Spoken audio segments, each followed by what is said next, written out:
दोस्तों, जैसे कि आप जानते हैं कि हमें सी विभाग पर पहले से ही संदेह रहता है, और संदेह और ज़्यादा जब गहरा जाता है जब देखते हैं कि सी विभाग जिस कंपनी पर भी अपनी गाज गिराता है उसको धराशाही कर कर रहता है।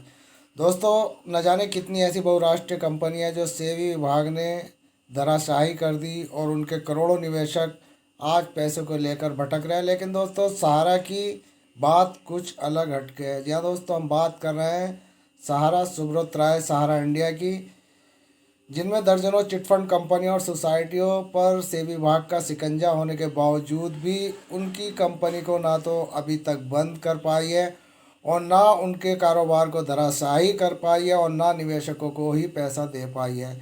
तो दोस्तों, क्या कारण है कि सहारा सुब्रत राय के ऑफिस आज तक खुले हुए हैं, जबकि सेबी ने जहां पर भी अपनी गाज गिराई वहां पर संचालकों को जेल में डाला गया, उनकी प्रॉपर्टी को सीज कर दिया गया, उनके ऑफिसों को बंद कर दिया गया। बात अगर हम पल्स की करें तो पीएसएल बहुराष्ट्रीय कंपनी, ऐसी बड़ी कंपनी जिसका उद्घाटन जो करने यानी कि जो उन्होंने एक अपना पीएसएल ने P7 नाम का चैनल खोला था, उसमें राजनाथ जैसे बड़े बड़े नेता लोग वहाँ पर उसके उद्घाटन के लिए गए, लेकिन उस कंपनी के साथ जो व्यवहार किया गया वो किसी से छुपा नहीं है।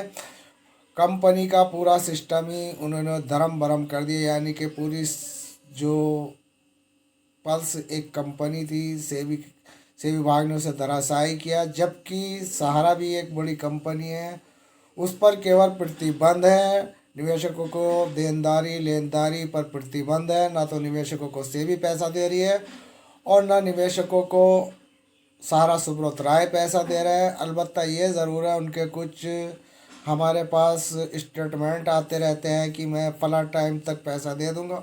अब मार्च तक के मार्च भी शुरू हो गया है। अब देखना यह है कि मार्च में सुब्रत राय जी ने वादा किया था, अब मार्च में भी ये पैसा नहीं देंगे। तो दोस्तों, कुछ इनके फेक स्टेटमेंट हमारे पास आते हैं। दोस्तों, आज हम आपके लिए जो न्यूज़ लेकर आए उत्तराखंड से है। उत्तराखंड के नए सीएम तीरथ सिंह रावत का आधा दर्जन बैंकों में है खाता। एलआईसी और सहारा इंडिया में भी है काफ़ी कुछ, जानिए कैसे। जी हाँ दोस्तों, ये अपडेट हमारे पास जो आई है 11 मार्च 2021 की, यानी कि ये आज की लेटेस्ट न्यूज़ जो हमारे पास सहारा इंडिया से रिलेटेड आई है। पूरी खबर क्या है, चलो दोस्तों सुनाते हैं। पूरी खबर देहरादून उत्तराखंड से है। जैसे कि आप जानते हैं कि उत्तराखंड में सियासी उठापटक के बाद भाजपा की ओर से बनाए गए नए राज्य के मुख्यमंत्री तीरथ सिंह रावत के पास कुल 1.5 करोड़ रुपए से अधिक की संपत्ति है और 35 लाख रुपए से अधिक का कर्जा है। उनका देश में करीब आधा दर्जनों से अधिक बैंकों में खाता है। इसके साथ ही उन्होंने भारतीय बीमा जीवन बीमा निगम एलआईसी और सहारा की पॉलिसी भी ले रखी है और उनके पास 4 ग्राम सोना और 3 ग्राम चांदी है। तो दोस्तों, नेशनल इंटरनेशनल वॉच की वेबसाइट पर दिए गए आंकड़े के अनुसार पौड़ी गढ़वाल से लोकसभा चुनाव लड़ने वाले तीरथ सिंह रावत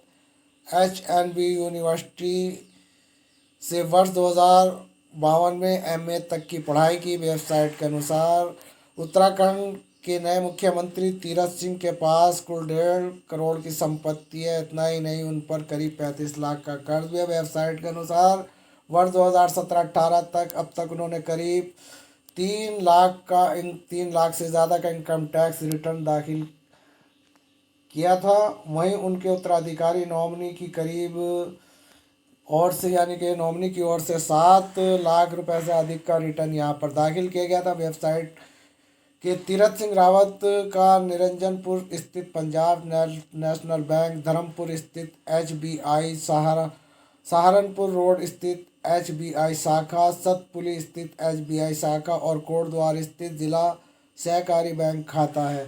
जबकि उनकी नॉमिनी का यमुना कॉलोनी स्थित पंजाब नेशनल बैंक, देहरादून में आड़त बाजार स्थित पंजाब नेशनल बैंक और करणपुर स्थित सेंट्रल बैंक ऑफ इंडिया और सहारनपुर रोड स्थित HBI शाखा में खाता है।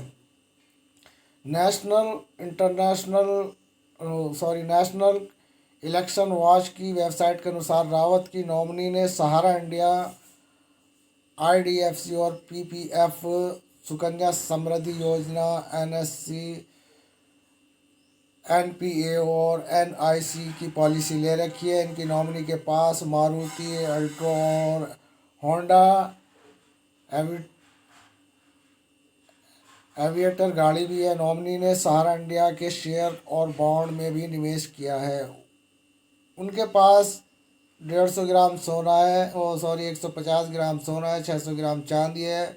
वहीं खुद तीर्थ सिंह रावत ने आईसीआईसीआईसी और एलआईसी में पॉलिसी ले रखी है। खुद रावत के पास 4 ग्राम सोना और 3 ग्राम चांदी है।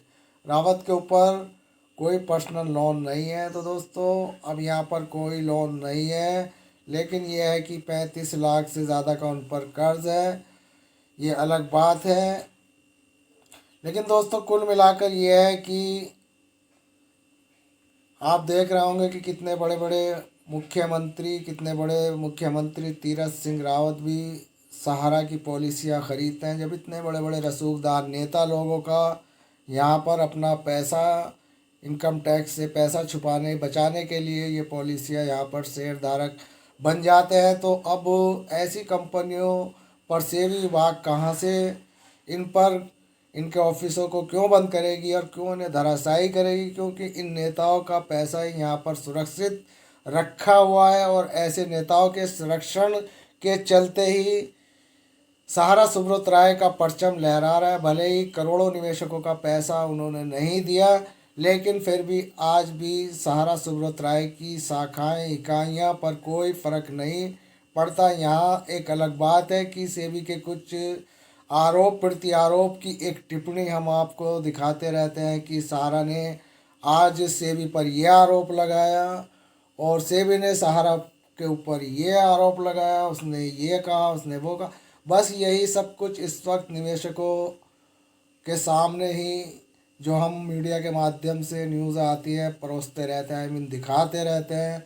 लेकिन हकीकत यही है कि ये नेताओं से के संरक्षण के चलते ही सहारा सुब्रत राय का जो है मतलब सूरज जो है अभी ढलान पर नहीं है, अभी सामने ऊपर ही खड़ा हुआ है।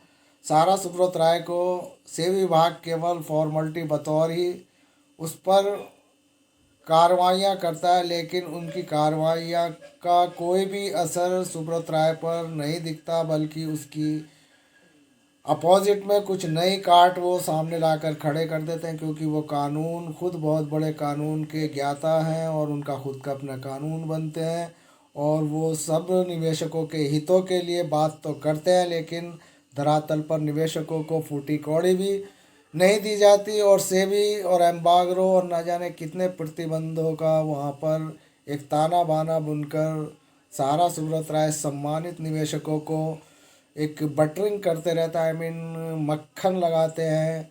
लेकिन हकीकत ये है कि गरीबों का शोषण ये कंपनी कर चुकी है और करोड़ों लोगों का पैसा लेकर यहाँ पर 2013 और 12 से अब तक लेकर बैठी है। और इसका मूलधन भी नहीं दी गया और ब्याज की तो बात बहुत दूर की है। और बात अगर करें किसी निवेशक ने अगर उपभोक्ता फोरम जैसी निचली अदालतों में सहारा सुब्रत राय के खिलाफ कोई केस डालती है, तो अब उपभोक्ता फोरम में उनको पैसे देने के एक आदेश पारित हो जाते हैं। यहाँ तक कि उनको मानदंड हानि का भी पैसा अलग से देने के आदेश हो जाते हैं। लेकिन सहारा सुब्रत राय के ऑफिस में जब ये लोग जाते हैं तो इन्हें पैसा नहीं मिलता, जबकि ये उपभोक्ता फोरम का भी यहाँ पर अपना एक जो ऑर्डर होता है उसको भी बताते हैं कि इस अदालत ने हमारे पैसे देने का ऑर्डर दे दिया है, उपभोक्ता फोरम की तरफ से ये हमारे पास ऑर्डर आ चुका है, आप हमारा पैसा दे दीजिए।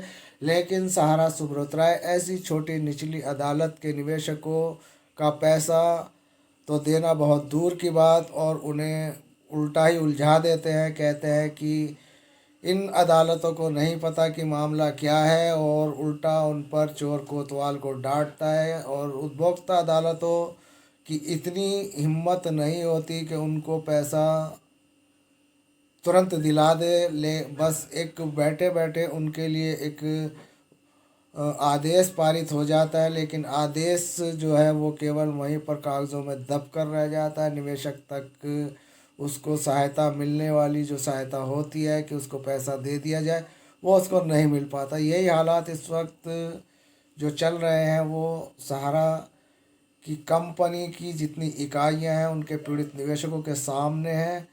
और दोस्तों, हम ज़्यादा कुछ तो आप लोगों से नहीं कहते, पर इतना तय है कि एक बहुत बड़ा षड्यंत्र सेबी और सहारा द्वारा चला जा रहा है, जिसको निवेशकों को तो गुमराह किया जा रहा है, सुप्रीम कोर्ट तक को सेबी विभाग गुमराह कर रही है।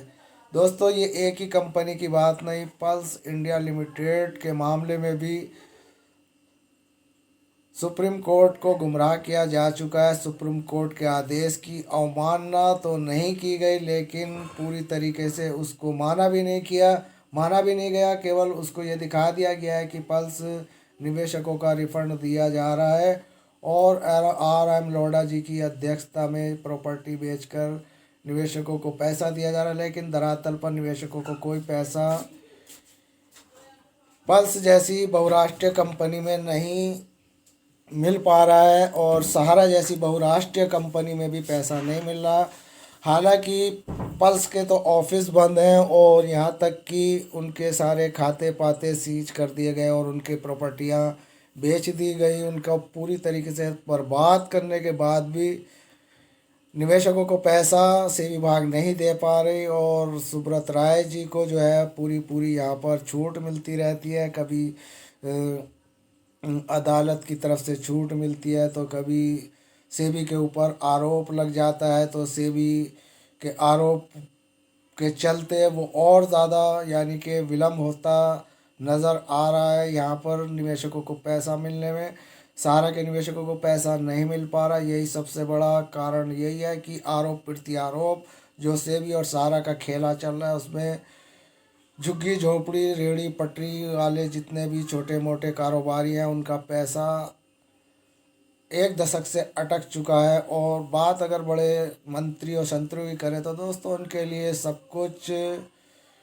छप्पर से यानी कि डेस्क के नीचे से लेन देन चलता रहता है। करोड़ों अरबों रुपया इधर से उधर होता रहता है, लेकिन गरीबों का जो पैसा है वो गरीबों को नहीं मिल पा रहा।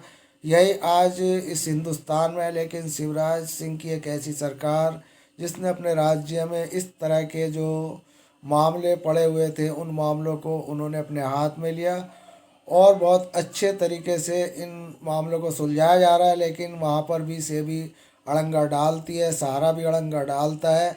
सहारा और सेबी के जो पैंतरे हैं वो शिवराज सिंह की सरकार में नहीं चल पा रहे। यही वजह है जो वहाँ पर सहारा के निवेशकों को पैसा मिल पा रहा है। लेकिन दोस्तों, ऊँट के मुंह में जीरा वाली कहावत पूरे हिंदुस्तान में सहारा के निवेशक हैं। एक ही राज्य के अगर निवेशकों को पैसा मिल भी रहा है तो दोस्तों पूरे हिंदुस्तान के राज्यों के मुख्यमंत्री अगर इसी तरीके से काम करें जिस तरीके से शिवराज सिंह चौहान निवेशकों के हितों के लिए लड़ रहे हैं, और जितनी उनकी तारीफ़ करी जाए कम है। एक ऐसी सोसाइटी फ़िलहाल ही बंद की गई है जो लोगों को हड़पने के एक पूरा मैटर तैयार कर चुकी थी सोसाइटी। उसमें यानी कि ऑफिस वगैरह वगैरह सब खुल चुके थे। बस अब निवेशकों को आप पैसा हड़पने की तैयारी में थे। उससे पहले शिवराज सिंह चौहान ने उस कंपनी को बंद कर दिया। यानी कि एक बहुत बड़े चिट फंड स्कैम या सोसाइटी के स्कैम से यहाँ पर निवेशकों को सुरक्षा प्रदान की गई। ऐसी फेक सोसाइटियाँ और फेक चिट फंड कंपनियों पर पैनी नज़र इस वक्त शिवराज सिंह चौहान बनाए हुए हैं।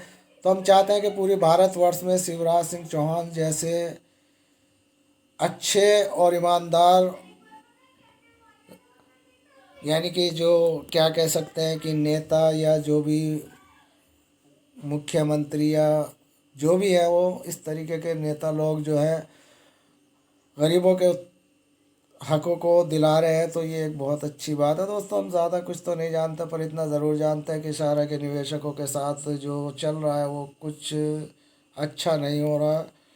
इन सभी गरीब निवेशकों को सरकारी प्रक्रियाओं में उलझाया गया है और ये लोग इतने कमज़ोर और इतने मतलब ये समझ सकते हैं अज्ञान है, इनको इतना ज्ञान भी नहीं है कि, और ना ही लोगों के पास इतना पैसा है कि वह सरकारी प्रक्रियाओं को चुनौती दे सके, उनसे अपने हक की लड़ाई लड़ सके, अदालतों के चक्कर काट सके, ले दे के छोटी मोटी अदालतों में केस डाल देते हैं, हक में उनके फैसले आते हैं लेकिन पैसा उन्हें नहीं मिलता। यही मामला इस वक्त सहारा का चल रहा है निवेशकों के मामले में। तो दोस्तों ये न्यूज़ हम आपके लिए लेकर आए थे, सिर्फ इसीलिए लेकर आए थे क्योंकि आप लोगों को पता चलना चाहिए कि ये जो सहारा की इकाइयां हैं इनमें बड़े बड़े मुख्यमंत्रियों के यहाँ पर पैसे लगे हुए हैं और यही कारण है जो इस वक्त गरीबों के साथ परेशानियां आ रही हैं। लेकिन ऐसे बड़े निवेशकों के सामने कोई परेशानी नहीं है क्योंकि